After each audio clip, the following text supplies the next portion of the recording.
যতটা আলোচনা হয় তার 10% কাজ হয় না, বাংলায় তো 1% কাজ হয় না।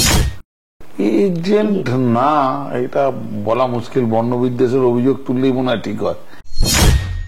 দুগোলে যখন হাঁটছে, হাফ টাইমে তুমি বাথরুমে গিয়ে মোবাইল থেকে নিয়ে জুয়ায় পয়সা লাগিয়ে দিচ্ছ, তুমি নিজেও 50,000 টাকা লাগিয়ে দিচ্ছ হাফ টাইমের পরে। হ্যাঁ,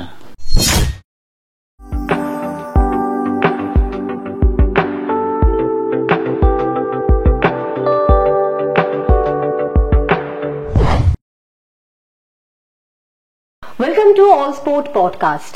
আজকে আমাদের এই পডকাস্টে যিনি অতিথি, তিনি কলকাতা ময়দানে খুব পরিচিত নাম এবং একদম গ্রাউন্ড লেভেল থেকে কাজ করার জন্য অনেকটা প্রিয় এবং কাছের ফুটবলারদের বলুন বা যে কোনো ফুটবল সংগঠকের বলুন বা ফুটবল সংক্রান্ত বা ফুটবলের সঙ্গে যুক্ত মানুষদের খুব কাছের এবং খুব পরিচিত লোক। তিনি হচ্ছেন নবাব ভট্টাচার্য। নবাব ভট্টাচার্য শুধু নিজের গ্রাউন্ড লেভেলে কাজ করা বা ইউথ ডেভেলপমেন্ট নিয়ে কাজ করার জন্যই বিখ্যাত নন, আরো একটা কারণে বিখ্যাত বা আধুনিক যুগে কুখ্যাত বলা যায়, সেটা হচ্ছে ভীষণ স্পষ্ট কথা বলেন এবং চাচা ছোলা কথা বলেন, যেটা বলি। আর আজকের আড্ডায় সেই কারণেই নবাবদা, এই যে একটা বেশ ভারী একটা ইংরেজি শব্দ, যেটা সত্যি খুব ইম্পর্টেন্ট আমরা জানি, বাট ট্রুলি ইউথ ডেভেলপমেন্ট নিয়ে কতটা ভাবনা চিন্তা হয় আর সেটা আদপেও কতটা এক্সিকিউট করা যায়? যতটা আলোচনা হয় তার 10% কাজ হয় না, বাংলায় তো 1% কাজ হয় না। ভালো করে ইউথ ডেভেলপমেন্টের প্রতি কেউ ইন্টারেস্টেডই নয়, প্রথম কথা। দ্বিতীয় কথা, আমাদের এখানে ইউথ ডেভেলপমেন্ট মানে বোঝায় এই তুমি ইউরো কাপ চলছে, স্পেনে একটা প্লেয়ার আছে দেখবে, ওর 17 বছর বয়স, ইউরো কাপ খেলছে, বারবার করে ওকে দেখাচ্ছে যে ও পড়াশোনা করছে, হোম টাস্ক করছে, মানে স্কুলের টাস্ক কমপ্লিট করতে পারেনি। আমি ভাবছি ও যদি ভারতবর্ষে জন্মাতো, ওকে 17 বছর বয়স, ওর বয়স বাড়িয়ে ওকে আন্ডার 13 খেলাতো। এইটা হচ্ছে আমাদের দেশের ইউথ ডেভেলপমেন্ট। ডেভেলপ হয় না, বেসিক্যালি ইউথ ডেভেলপমেন্টকে গ্রাস করে নিয়েছে বয়স বাড়ানো, এজ ফ্রড। আর এজ ফ্রডটা এখন ম্যাক্সিমাম হচ্ছে নর্থ ইস্টে, বোঝা যায় না, 6-7 বছর করে বয়স বাড়ানো। তো আমি ওই যে বললাম যে স্পেনের ওই ছেলেটা যদি আজকেও আমাদের এখানে জন্মাতো, বাংলায় জন্মাতো বা ভারতবর্ষে জন্মাতো, তোকে আন্ডার 13 করে খেলানো হতো, খেলিয়ে চ্যাম্পিয়ন হতো। এটা হচ্ছে আমাদের দেশের ইউথ ডেভেলপমেন্ট। এবার ধরো যারা তোমরা মানে ইউথ ডেভেলপমেন্ট নিয়ে কাজ করতে চাইছো বা যতটুকু করছো, কতটা টাফ হয় মানে গ্রাউন্ড লেভেলে নেমে সত্যিকারের একটা ভালো ফুটবলারকে তুলে আনা, এটা কতটা কঠিন? টাফ হয় মানে সবচেয়ে বড় সমস্যা হচ্ছে আমরা সবাই কিন্তু এই আমি যে চক্রে বললাম সবাই চোর, আমি সাধু, তা কিন্তু না। আমরা সবাই চোর, সোজা কথাটা সোজা বলি। তাহলে সচেতন ভাবে কেন? কোনো সচেতন ভাবে না, অচেতন ভাবে অনেক সময় হয়, আমাদের জানার বাইরে গিয়েও হয়, আবার অনেক সময় জেনে শুনেও করা হয়। আমি চেষ্টা করি, আমার ক্লাবের লোকেদের বলেছি। তারপরে যখন আমি এবছর আন্ডার 13-এ একটা টিম আন্ডার 13 আই লিগে 35 গোল খেয়েছে, 35 goals I think in 60 minutes. হ্যাঁ, তো এটা বোঝাচ্ছে, ডিফারেন্সটা বোঝাচ্ছে কি হচ্ছে। আমি এবছর আমাদের ক্লাবের যারা এইসব কাজগুলো বা যে কোচ আছে সবাইকে বারবার বলেছি আন্ডার 13 আমরা অ্যাকচুয়াল বয়সের টিম নিয়ে খেলবো, একদম অ্যাকচুয়াল বয়সের, একটা ছেলেরও বয়স বাড়ানো থাকবে না। End of the league I think my point is 3 or 4। এবং আমি ওখানে দেখেছি 17 বছরের ছেলেকে 13 বলে খেলাচ্ছে। আমি দেখার পর আমি হেরে গেছি, আমি মেনে নিয়েছি। কিন্তু আমি এই 13 বছরের ছেলেটা যদি রাইট টাইমে ওর গ্রুমিং হয়, তাহলে কিন্তু ভালো প্লেয়ার হবে, ও বেশি দিন সার্ভিস দিতে পারবে। এজটা তো আর পালিয়ে যেতে পারবে না। 17 বছরের ছেলেকে আমি যদি 13 করে আনি, আলটিমেটলি তার বয়সটা তো 17। অবশ্যই। তা এইখানে যখন ওর 5 বছর বেড়ে ও যখন এজ গ্রুপ খেলে যাবে, তখন ওর 22 হয়ে যাবে। 20, 21, 22-এ তো ওয়ার্ল্ড কাপ খেলছে, ইউরো খেলছে, ইংলিশ প্রিমিয়ার লিগ খেলছে। তো 22 বছরের ছেলেকে আমার আন্ডার 15, আন্ডার 17 খেলিয়ে লাভটা কি হবে? তারপরে যখন 30 বছর বয়স হবে, অলরেডি তো তার মানে 28-29-এ গিয়ে ওর অফ ফর্ম শুরু হয়ে যাবে, যখন কিনা টপ ফর্ম আসার কথা। মানে খাতায় কলমে হিসেবে দেখতে গেলে তখন 28-29 বছর বয়স হচ্ছে। আর আমাদের সমস্যাটা হচ্ছে lack of profession. Lack of profession মানে আমাকে একটা ছেলেকে উদ্বুদ্ধ করতে হয়। আমাদের ক্লাবে, আমি বলছি আমাদের ইউনাইটেডে করোনার পর থেকে নিয়ে এখনো পর্যন্ত 24টা ছেলে চাকরি পেয়েছে। তো আমার একটা বাচ্চা ছেলেকে যখন নিয়ে আসছি, সেই বাচ্চা ছেলেটাকে আমি তাকে কি বলবো, ভালো করে খেলো, ভালো করে খেললে কি পাবে, একটা চাকরি পাবে, নইলে কি হবে, বড় টিম খেলবে, Recognition. আইএসএল খেলবে, একটা ফেম হবে, একটা নেম হবে, প্লাস তোমার রোজগার বাড়বে। এবার এই যে আইএসএল এ একটা এখন ভালো টাকা দিচ্ছে, খুব ভালো টাকা দিচ্ছে, ভালো প্লেয়ার হলে ভালো টাকা দিচ্ছে, প্লাস আইএসএল এর যে ইনফ্রাস্ট্রাকচার, খেলা দেখানো, সেগুলোরও অনেক উন্নতি করেছে। কিন্তু দুর্ভাগ্যজনক ভাবে যদি দেখা যায় যে খেলার মানের কিন্তু কোনো উন্নতি হয়নি। আমরা আজ থেকে 2008, 2007, 2006 রেনেডি সিংকে দেখেছি, ওরকম একটা বাপায়ের প্লেয়ার কিন্তু আজকের দিনে দেখা যায় না। আমরা দীপক মন্ডলকে দেখেছি কত আগে, তার আগে তো আরো বেটার প্লেয়ার ছিল। আমি মহেশ গাউলিকে দেখেছি কত বছর আগে। তো আজকের দিনে আমাকে বলো যে ভারতবর্ষের সেরা দুটো ব্যাক, একটা কি সূর্যকুমার সিং এর মতো? সূর্যকুমার সিং এর কত অ্যাসিস্ট থাকতো? একটা কি দেবব্রত রায়ের মতো? ধারাবাহিক খেলে গেছে এরা, তো ইন্ডিয়ার হয়ে খেলুক। দীপক মন্ডল ধারাবাহিক খেলে গেছে। আমি বলছি কোয়ালিটি ওয়াইজ খেলাটা আমাদের ইন্ডিয়ান ফুটবলে কোয়ালিটি ওয়াইজ খেলাটা খারাপ হয়ে গেছে। আমি ডমিনেশন আছে, নর্থ ইস্টের ডমিনেশন আছে, বিকজ বাঙালি তো খেলা ছেড়ে দিয়েছে, তার জন্য নর্থ ইস্টের ডমিনেশন আছে। বাঙালি খেলা ছেড়ে দিয়েছে কেন? চাকরি নেই, কেননা এখানে কিছু দেখতে পাচ্ছে না। একটা ভালো খেলে ছেলে মাধ্যমিকের সময় তার মা বাবা তাকে বাড়িতে ঢুকিয়ে দিচ্ছে, বলছে এখন মাধ্যমিক পরীক্ষা, এই 6 মাস 8 মাস আমার ছেলে খেলবে না। তো এই যে 8 মাসের গ্যাপের পরে আবার গিয়ে খেলা খুব কঠিন। তুমি এই যে কথাটা বলছো না, যে চাকরি একটা খুব ইম্পর্টেন্ট ইস্যু আর কি। চাকরি বলছে না, আমি বলছি ল্যাক অফ প্রফেশন। মানে আমি এই তোমার বাড়ির বাচ্চাটা পড়াশোনা করে কেন? এক্স্যাক্টলি, কিছু একটা করার জন্য। এখন কিছু আর সেই করবে তো। জায়গাটা নেই যে শুধুই শিক্ষিত হওয়া নিয়ে লোকে শিক্ষিত ভাবছে। হওয়ার জন্য এখন কি কেউ পড়াশোনা করে?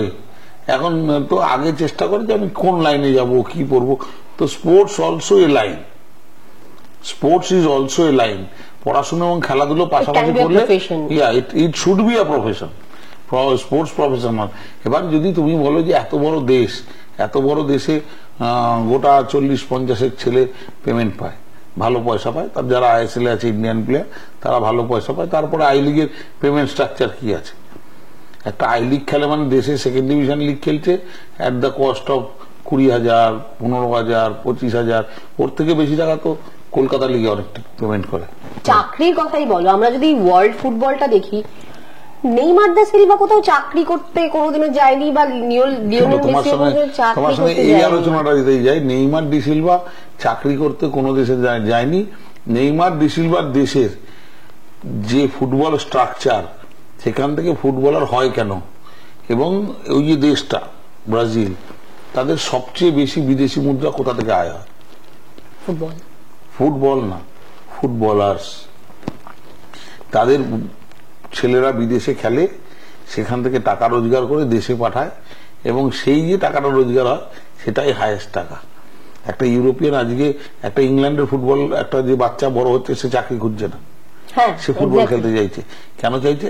এত টাকা, এত টাকা। একজন খেললে, একজন যদি ভালো করে 5 বছর 7 বছর 10 বছর খেলতে পারে, তার 3টে 4টে 5টা প্রজন্ম সুরক্ষিত। পশ্চিমবাংলা এখন ফুটবলের সবচেয়ে বড় যাত্রার নাম হচ্ছে খেপ ফুটবল, এবং খেপে একটা হিউজ পেমেন্ট রয়েছে। Huge payment. ফুটবলার যারা ক্লাবে খেলতে এসেছে স্বপ্ন নিয়ে, কিন্তু তারপর তারা খেপের মাঠে গিয়ে হারিয়ে গেছে একটা সময়। আমরা দেখেছি বেশ কিছু উদাহরণ একটা সময়। এখন তো খেপটা হয়ে গেছে বেসিক্যালি পাড়ায় পাড়ায় টাকা তোলার উৎসব। যারা অর্গানাইজিং কমিটি আছে তারাও টাকা তুলছে প্রচুর, একটা টুর্নামেন্ট করে, আর তারপরে প্রচুর বেআইনি ভাবে বিদেশিরা খেলে যাচ্ছে। আমাদের দেশে আজকের দিনে কোন বিদেশির খেলা লোকাল লিগে অ্যালাউড না। ইনফ্যাক্ট কলকাতা লিগেই অ্যালাউড না।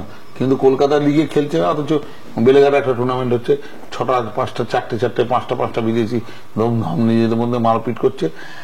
রাসমাট বলে একটা টুর্নামেন্ট হয় 12 ঘন্টা, আমি শুনলাম সেখানে একটা বিদেশির পেমেন্ট ছিল 1,60,000 টাকা পার ম্যাচ, 1,60,000। এবং এই টাকাটা সে কি করে বাড়ি পাঠাচ্ছে? এই টাকাটা কিন্তু সে রোজগার করছে টাকা, যার কোনো ট্যাক্স কাটছে না। আজকে আমরা ক্লাব যদি কোনো বিদেশি আনি, কোনো বিদেশিকে কোনো ক্যাশ দেওয়া যায় না, তার টিডিএস কেটেই তাকে পেমেন্ট করতে হয়। অথচ এরা লক্ষ লক্ষ টাকা এর মাধ্যমে শুধু ইনকাম করছে না, সেটা হাওয়ালার মাধ্যমে বিভিন্ন দেশে, তাদের দেশে টাকাটা চলে যাচ্ছে। এটা একটা লক্ষ লক্ষ কোটি কোটি টাকার ব্যাপার। মানি লন্ডারিং, হ্যাঁ বলতে পারো। মানে আলটিমেট যে জায়গাটা হচ্ছে যে সব মিলিয়ে এইসবের গোলক দাদা ফুটবলটাই হারিয়ে যাচ্ছে। একটা ছেলে উঠে আসবে, স্কুল খেলবে, ডিস্ট্রিক্ট খেলবে, তার থেকে এসে কলকাতা খেলবে, খেলে সে ভবিষ্যতে বেঙ্গল খেলবে, ইন্ডিয়া খেলার স্বপ্ন দেখবে, মোহনবাগান ইস্টবেঙ্গল মোহামেডান খেলবে, এখন তো অনেক টিম হয়ে গেছে ভারতবর্ষে, তাদের খেলবে। এই জায়গাটায় আমার মনে হয় যে হারিয়ে যাচ্ছে। কিন্তু খেপের ফুটবলও কি একটা সাপ্লাই লাইন নয়? না না না না, একেবারেই না। আমাকে দেখি তো খেপ খেলে কোন ফুটবলার উঠে এসছে। কলকাতার ফুটবলে ভালো খেলে খেপে গিয়ে হারিয়ে গেছে, খেপের জন্য আর বেশি দূর গ্রোথ হয়নি। আমি 100টা উদাহরণ দিয়ে দেবো। খেপ খেলে কোনো প্লেয়ার উঠে আসতে পারে না, তার কারণ খেপ তো আনঅর্গানাইজড ম্যাচেস। খেপের জন্য তো আলাদা প্র্যাকটিস করতে হয় না। খেপ খেলার জন্য তো সকালবেলা ট্রেনিং এ যেতে হয় না, খেপ খেলার জন্য কোনো কোচ থাকে না। তুমি আসো, 6জন 10 জনকে 10 জায়গা থেকে ডেকে আনলাম, 7 জনকে 7 জায়গা থেকে ডেকে আনলাম, 7টা ভালো প্লেয়ারকে নিয়ে এলাম, যাদের কলকাতা আমাদের নাম আছে, তাদের একটা টাকা দিলাম, সবাই মিলে পার্টি করে একটা একদিকে গেল, আর একটা টিমের সঙ্গে তারা খেললো, আর একজন জিতে যে যার টাকা নিয়ে বাড়ি চলে গেল। কারণ সেই টাকাও কম না, 8,000, 10,000, 15,000, 20,000, 25,000, অনেকে সারা মাস কাজ করে অত টাকা স্যালারি পায় না। আমার কাছেও এরকম প্লেয়ার আছে যাকে একটা ম্যাচের জন্য 50,000, 60,000 টাকা দেয়। এবার আমরা আমাদের একটা, যেহেতু আমাদের একটা, তারা ছোট থেকে আমাদের কাছে বড় হয়েছে, আমাদের একটা রেসিডেন্সিয়াল আছে, আমাদের কাছেই থাকে, আমাদের স্টিভ আছে, বেলজিয়ামের কোচ আছে, বিদেশি কোচ আছে, আমরা অ্যাটলিস্ট জোর করে প্র্যাকটিসটা করতে হবে। খেলতে গেলে প্র্যাকটিসটা করতে হবে। আমরা ওকে স্বপ্ন দেখাই যে আই লিগ খেলতে হবে, আমাকে স্বপ্ন দেখাই যে ISL খেলতে হবে, কিন্তু আমি অর্থের লড়াই তো পেরে উঠবো না। আর খেপের লোকের তো দায়বদ্ধতা কিছু নেই। খেপের লোক আজকে একটা টিম করলো, 2 দিন বাদে, 2 বছর বাদে যদি ওর ব্যবসার অবস্থা খারাপ হয়ে যায়, বা ওর টাকা তোলার সিস্টেমে গন্ডগোল হয়ে যায়, তাহলেও অন্য কোনো রাস্তা পেয়ে যায়, অন্য কোনো এন্টারটেনমেন্ট পেয়ে যায়, ও আর টিম করবে না। আমাকে তো ইউনাইটেড স্পোর্টস টিম করতেই হবে, আমাদের তো দায়বদ্ধতা আছে। এই পয়েন্টটাতেই আমি আসতে চাইছিলাম যে এইরকম একটা পরিস্থিতিতে দাঁড়িয়ে একটা ক্লাব চালানো, সেটাকে কলকাতা লিগে খেলানো, এবং সেখানে এই যে মানে ছেলেগুলো যাতে বেরিয়ে খেপের মাঠে, কারণ আমরা জানি ফুটবল খেলতে একটু অভাবী ঘরের ছেলেরাই আজও আসে, এখনো মধ্যবিত্ত সেভাবে ফুটবল খেলতে আসছে না। আসতো এক সময় আসতো, ইদানিং কালে আমি বলছি। তো সেই যে ছেলেগুলোকে ধরে রাখা, এটা কতটা চ্যালেঞ্জিং, কতটা টাফ, বা কিভাবে তোমরা অ্যারেঞ্জ করো? খুব কঠিন। শাসন, অনুশাসন এবং ভালোবাসা, সবচেয়ে বড় কথা ভালোবাসা। তাদেরকে একটা জায়গায় আটকে রাখার চেষ্টা করা, তাদেরকে ভালো ট্রেনিং দেওয়া। এবং আমি চাই আমার কাছে যত ছেলে আসে, আমার কাছে যারাই খেলতে আসে, আমি চাই যে তারা যেন খালি হাতে না ফেরে। এটা আমার ব্যক্তিগত ইচ্ছা। খালি হাতে না ফেরে মানে কি, সে হয় ISL এ গেল, নয় আই লিগে গেল, নয় একটা চাকরি পেল, নয় একটা রোজগারের ব্যবস্থা করলো, কিছু করতে পারলো। আমার কাছে এরকমও প্লেয়ার আছে, বেশ অনেকগুলো প্লেয়ার আছে, তারা ফুটবল খেলে অভাবের জন্য আর এগোতে পারেনি। তো একটা সময়ের পরে তাদের আর কোনো জীবনে দিশা পাচ্ছিল না বা পাইনি। তাদেরকে আমি নিজের কোম্পানিতে সবাইকে আবার রিহ্যাবিলিটেট করেছি এবং তাদেরকে আমার কোম্পানিতে চাকরি দিয়েছি। আমি চাই যে একটা মানুষ যে পড়াশোনা করলে চাকরি হয়, চাকরি না হলেও আরো অনেক কিছু করা যায়। তেমনি ফুটবল খেলেছে, তুমি ফুটবল খেলে তুমি চাকরি পাওনি, নো প্রবলেম। তো তুমি তো ফুটবল খেলা শিখেছো, তুমি তো অনেকের থেকে বেশি গুণী, এতদূর এই লেভেল অব্দি ফুটবল খেলেছো, তো তুমি অন্যদের থেকে বেশি ব্রেনিং অলসো। তুমি জীবনের কোনো জায়গায় গেলে তুমি সফল হতে পারো। আমি ফুটবল প্লেয়ারদের বলি যে তোমরা পড়াশোনা করো, কোচিং লাইসেন্স করো। আমি অনেককে কোচ হিসেবে আবার ডেকে এনে প্রতিষ্ঠা দিয়েছি। তারপরে আমি তাদেরকে বলেছি যে তোমরা ফিজিওথেরাপির কোর্স করো, তোমরা ম্যাচিওর হও, ফিটনেস ট্রেনার হও, জিম ট্রেনার হও।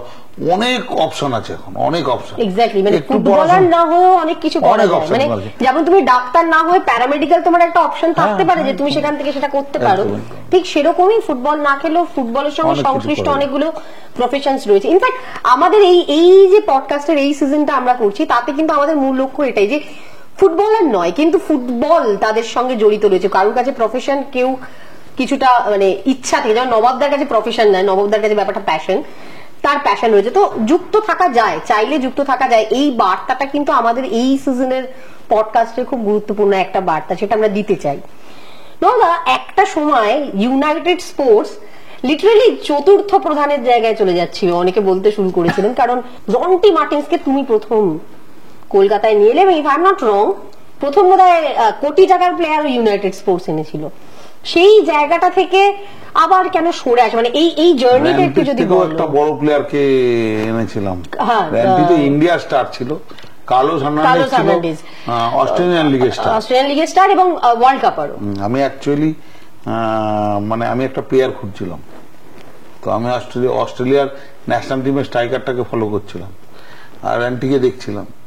ও তো আমি যত ভিডিও দেখতাম যে ছেলেটা গোল করে যাচ্ছে আর বলের পর বল পেয়ে যাচ্ছে, বলটা কে দিচ্ছে দেখতাম। ওই একটাই ছেলে, ও কার্লোস হার্নান্ডেজ, বিরাট নাম করা প্লেয়ার। তখন তো এ লিগের একটা, আমার এখনো মনে আছে ওই প্লেয়ারটাকে আনার জন্য রেডিও অস্ট্রেলিয়া তখন লাইভ সাক্ষাৎকার নিয়েছিল আমার। কার্লোসের মতো প্লেয়ার খুব কম এসছে আমাদের ইন্ডিয়াতে, এখন অবশ্য আসছে, এখন অনেক টাকাটা অনেক। আমার ধারণা তাও যা আসছে অস্ট্রেলিয়ারই প্লেয়ার বেশি আসছে তো অস্ট্রেলিয়ার থেকে আমার ধারণা ফুটবলে অস্ট্রেলিয়া, স্পেনের থেকে ঘানা, নাইজেরিয়া, আশ্চর্য ব্যাপার আফ্রিকান কান্ট্রিগুলো থেকে প্লেয়ারই আসছে না। ওয়ারাস ঘানাতে অনেক বেটার প্লেয়ার আছে, নাইজেরিয়াতে অনেক ভালো প্লেয়ার আছে, ইভেন জিম্বাবুয়েতেও এর থেকে ভালো প্লেয়ার আছে, বাট কেউ ওদেরকে চেঞ্জ হয়ে গেল এজেন্টদের কারণে। এজেন্ট না, এটা বলা মুশকিল, বর্ণবিদ্বেষের অভিযোগ তুললেই মনে হয় ঠিক হয়। ও এখনকার কোচেরা হয়তো ওই আফ্রিকান প্লেয়ার পছন্দ করে না, সেই তুলনায় ইউরোপিয়ান প্লেয়াররা অনেক ছোটবেলা থেকে ওদের শিক্ষাটা অনেক ভালো হয়, ফুটবল এডুকেশনটা অনেক ভালো হয়। র ট্যালেন্ট যদি বলো তাহলে আফ্রিকান প্লেয়ারই সেরা আমার কাছে। আমি কোনোদিন আইএসএল যদি টিম করার সুযোগ পাই, আমি সব কটা আফ্রিকান প্লেয়ার নিয়ে টিম করবো। এবং মানিয়ে নেওয়া আমাদের ওয়েদারের সাথে ওরা অনেক ভালোভাবে মানিয়ে নিতে পারে। আমাদের ওয়েদার বলি না, যে কোনো জায়গায় গিয়ে ওরা মানিয়ে নেয়। ভারতবর্ষে যত প্লেয়ার আছে, কেরালার প্লেয়াররা যেখানে যায় সেখানে মানিয়ে নিতে পারে, একটা আলাদা ট্যালেন্ট। তেমনি আফ্রিকান প্লেয়াররাও যেখানে যায় সেই দেশের মতো সেই কালচারের সঙ্গে অ্যাডজাস্ট করে খেলতে পারে। দে আর র ট্যালেন্টস। এখনকার কোচেদের, এটা তো কোচেদের পছন্দ, এজেন্টদের পছন্দ এবং ক্লাবগুলোর পছন্দ। নবাবদা, যে জায়গাটা নিয়ে আমরা কথা বলছিলাম, যে এই যে একটা দারুণ কম্পিটিশনের জায়গায় গেল, বড় বড় প্লেয়ার, এত নামি প্লেয়ার, কোটি টাকার দল লিটারেলি করল ইউনাইটেড স্পোর্টস, সেখান থেকে কিন্তু ফল করে গেল এবং ঝপ করে, এমন নয় যে গ্র্যাজুয়ালি। এটা কেন হলো? প্রথম কথা সেই সময় চিট ফান্ড গুলো স্পন্সর করছিল, তো ওরা ফুটবল ক্লাবগুলোকে স্পন্সর করছিল ওর কোম্পানির প্রচারের জন্য।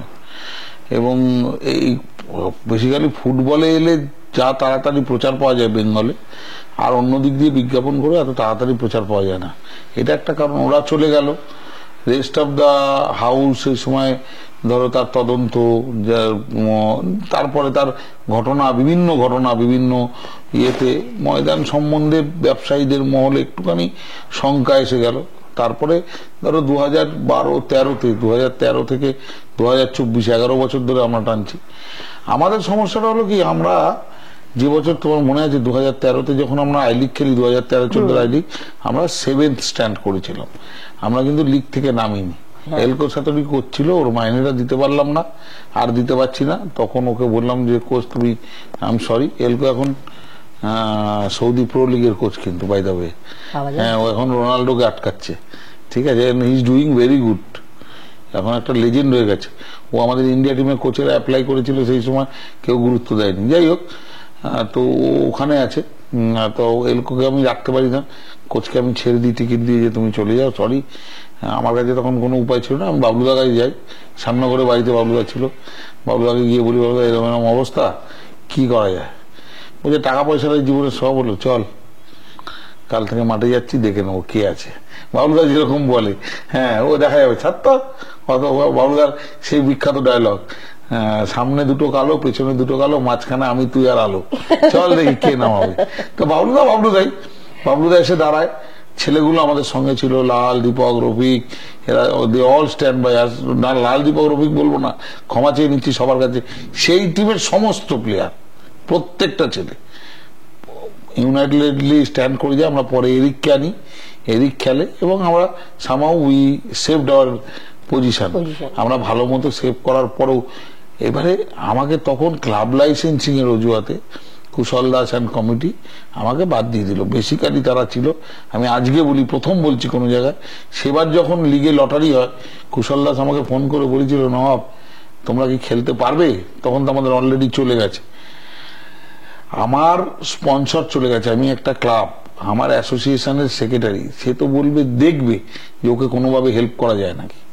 ইনস্টেড অফ এই ঘটনা, ওদের নিজস্ব একটা ওই তখন কি ছিল কি পৈলান অ্যারোস, ওরা পৈলান অ্যারোসকে উইথড্র করে নেয় এবং উইথড্র করে নিয়ে তার পরবর্তীকালে কিন্তু দেখা গেছে এইসব পৈলান অ্যারোস ফেরোস থেকে ওরা বিভিন্ন টিমকে প্লেয়ার বিক্রি করেছে অ্যান্ড ওয়েস্টেড ইন্টারেস্ট নিয়ে চালিয়েছে। তো আমাকে বলে, তারপর আমি বললাম আমরা খেলবো না কেন, আমি তো খেলবোই, আই উইল ম্যানেজ।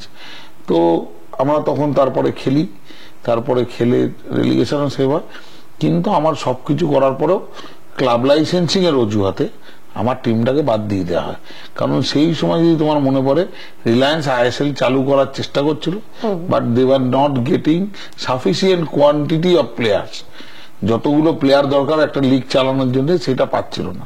তো আমাদের যে টিমগুলোকে নামিয়ে দিয়েছিল, 4টে টিম মিলিয়ে যদি 120টা প্লেয়ার থাকে, তার মধ্যে 118টা প্লেয়ারকে রিলায়েন্স সই করিয়েছিল। It was also a vested interest. হ্যাঁ, তো ওটা অ্যাকচুয়ালি আইএসএল যখন শুরু হলো তখন তো প্যারালালি চলছে আই লিগের সাথে, আই লিগের প্লেয়াররা তো আইএসএল এ খেলতো। তখন আমাদের যেসব প্লেয়ার ছিল তারা রিলায়েন্সের কন্ট্রাক্টে ডাইরেক্ট সই করলো। সেই বছর আইএসএল হয়নি, সে বছর আই লিগই হয়েছিল। তার পরের বছর থেকে আইএসএল চালু হয়।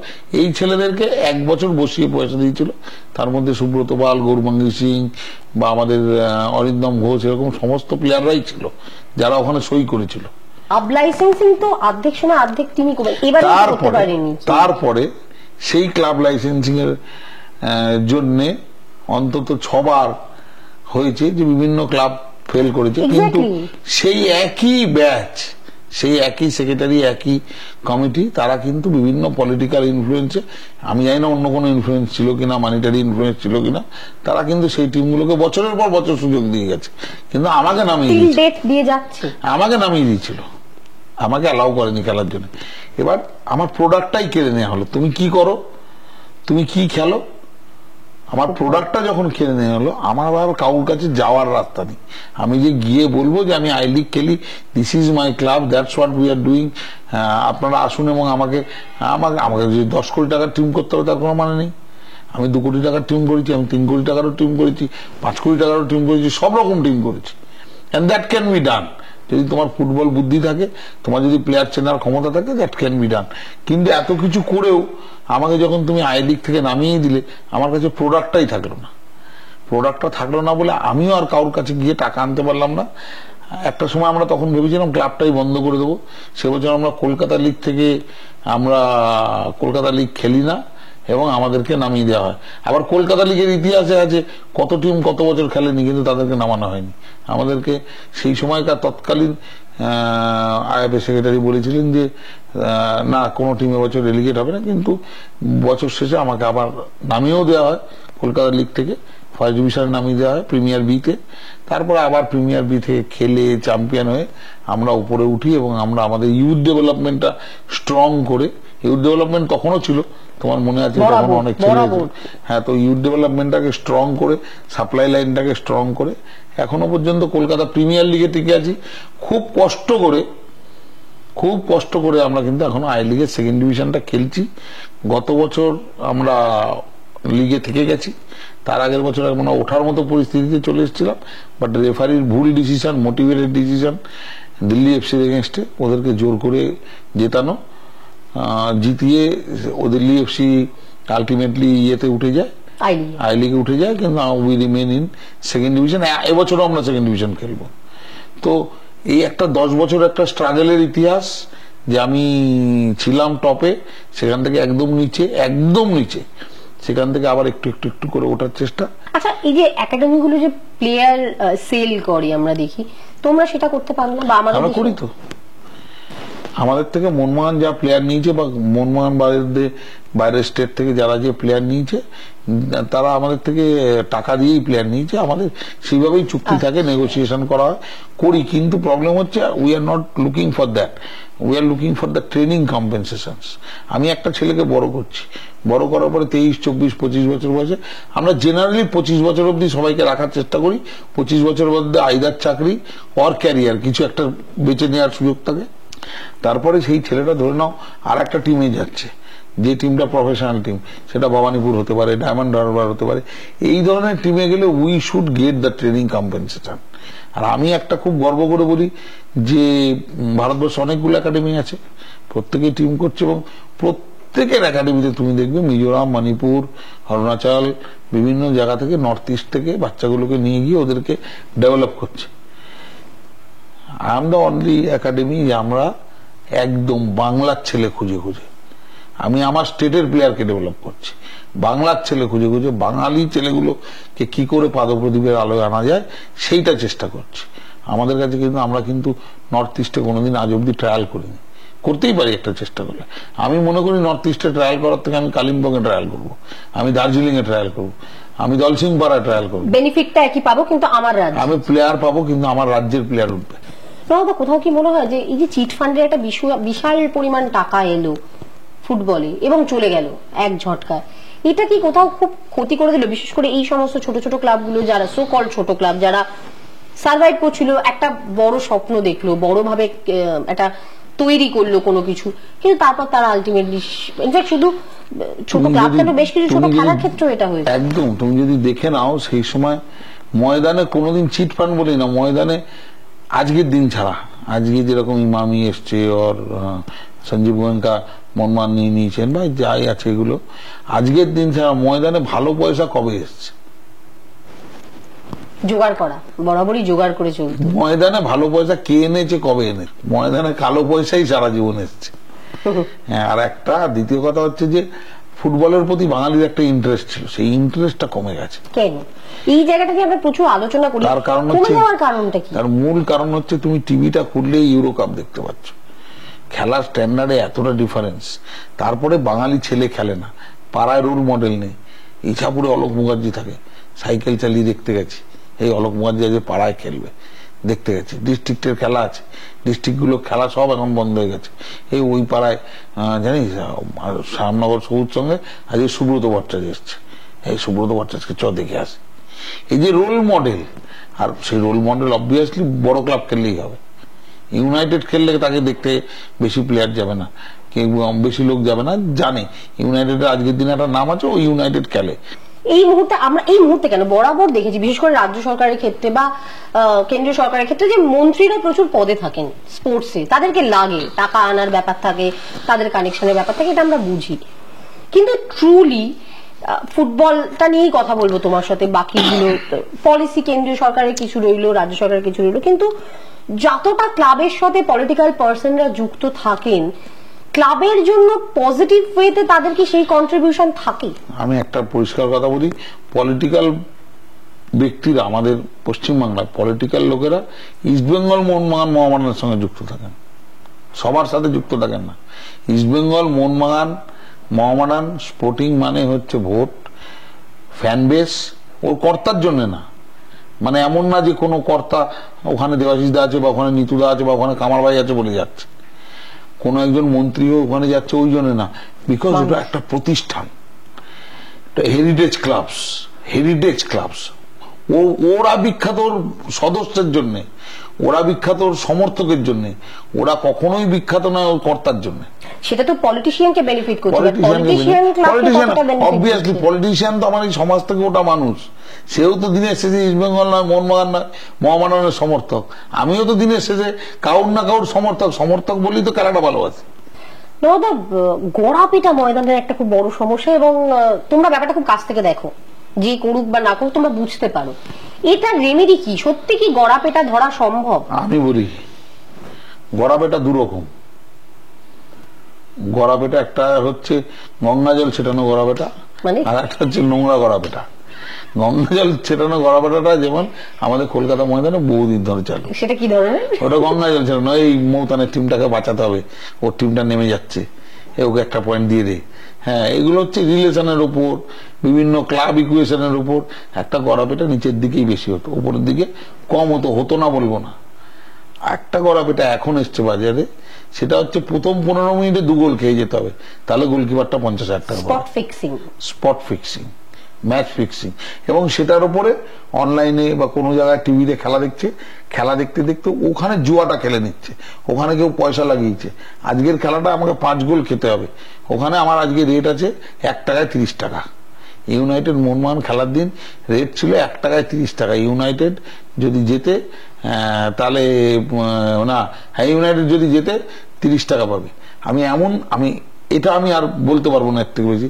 আমি এখন এমন কিছু প্লেয়ারের সম্বন্ধে শুনছি, জানছি, যে তুমি জানো তুমি আমার টিমের প্লেয়ার, তুমি জানো আজকে আমার টিম 5 গোল খাবে, তুমি তো আগে জেনে যাচ্ছ ড্রেসিং রুমে গিয়ে। 2 গোলে যখন হারছে হাফ টাইমে তুমি বাথরুমে গিয়ে মোবাইল থেকে নিয়ে জুয়ায় পয়সা লাগিয়ে দিচ্ছ, তুমি নিজেও 50,000 টাকা লাগিয়ে দিচ্ছ হাফ টাইমের পরে। হ্যাঁ, খেলতে খেলতে। আমি বলছি এটা গড়াপ, এটা নেই, এটা ক্যান্সার হয়ে গেছে। এবং তারা কলকাতা ময়দানে খেলছে, তারা আলাদা কোথাও নেই। আমি এই জিনিসটাকে ঘেন্না করি এবং আমি আমার ছেলেদের বাইরে রেখেছি। আমার প্রচুর অভাব আছে, আমি অভাবের জন্য একদিনের জন্য 1 ঘন্টার জন্য কারোর কাছে মাথা বিক্রি করিনি। এবং একটা প্লেয়ার সে খেলতে খেলতে হাফ টাইমে বাথরুমে গিয়ে 50,000 টাকা লাগিয়ে দিচ্ছে, খেলা শেষে 2.5 লক্ষ টাকা জিতে নিয়ে ফিরছে। কোনো একটা জায়গায় আমার মনে হয় খুব বড় মাথা কেউ জড়িত আছে, যার জন্য অ্যাকশন হয় না। আমার কিছুদিন আগে একটা পডকাস্ট ছিল কল্যাণ চৌবের সঙ্গে, কল্যাণ ছিল আবাসবিদ রঞ্জিত বাজাজ, রঞ্জিত ছিল। আমি বললাম কল্যাণকে, আমি একটা অনুরোধ রেখেছি, একটা আবেদন রেখেছি, যে কল্যাণ কেউ কিছু করতে পারছে না, কিন্তু অ্যাটলিস্ট এআইএফএফ যদি বলে যে কেউ যদি ফিক্সিং এ ধরা পড়ে বা ম্যাচ ফিক্সিং এর সঙ্গে যুক্ত থাকে তাকে লাইভ ব্যান করে দেওয়া হবে। অ্যাটলিস্ট ভয়টা তো ঢুকুক প্লেয়ারদের মনে। আমার ধারণা এই বছর থেকে যারা করবে, কলকাতা লিগের ওপর আমি আইএফএ সেক্রেটারি অনির্বাণ দত্ত এবং আইএফএর সম্পূর্ণ ম্যানেজমেন্টকে ধন্যবাদ দেবো। এই বছর ওরা শুরুর থেকে, গত বছরও করেছিল, এই বছর শুরুর থেকে ওরা কলকাতা পুলিশের ডিটেকটিভ ডিপার্টমেন্টকে একদম ইনফর্ম করে রেখেছে কার কোথায় ফোন ট্যাপ হচ্ছে, কার কোথায় কি হচ্ছে, কিভাবে যাতে ম্যাচ ফিক্সিং আটকানো যায় তার জন্য আপ্রাণ চেষ্টা করছে। এবং এবছর যারা ধরা পড়বে তারা আরো বড় শাস্তির সম্মুখীন হবে। নবাবদার সাথে কথা বলতে বসলে প্রশ্ন শেষ হবে না, সময় শেষ হয়ে যাবে। অবশ্যই আমরা চেষ্টা করব আরো একবার কোনো সময় কোনো একটা এরকম ইন্টারভিউতে নবাবদাকে নিয়ে আসার, বাট আজকে সময় খুব সীমিত, আমরা অলরেডি হয়তো সেই সীমিত সময়টা অতিক্রম করে ফেলেছি, আর সেই কারণেই আজকের পডকাস্টটা এখানেই শেষ করতে হবে। অনেক অনেক ধন্যবাদ নবাবদা আমাদের সঙ্গে আড্ডা মারার জন্য, এবং অবশ্যই তোমার কথা সবাই শুনতে চায়। তোমার সঙ্গে দেখা হলো, একসঙ্গে বসে কথা হলো, অনেক কথা হলো। তবে আমরা একটা জিনিস তো আমরা সবাই জানি, আমরা এই ফুটবলের জন্যই সবাই একজন আরেকজনকে চিনি। ফুটবল করা আজকে তোমাদের তোরা যখন করতে আগে একটা ছিল সিস্টেম, তোরা সকালবেলা মাঠ করতি, সবাই মাঠে যেতে রেগুলার দেখা হতো, ওখানে চা ফা খাওয়া হতো, আড্ডা হতো, খেলার পরে আর বাবলুদা থাকলে তো কাউকে দরকারই নেই। আমাদের সময়টা এত ভালো কাটতো।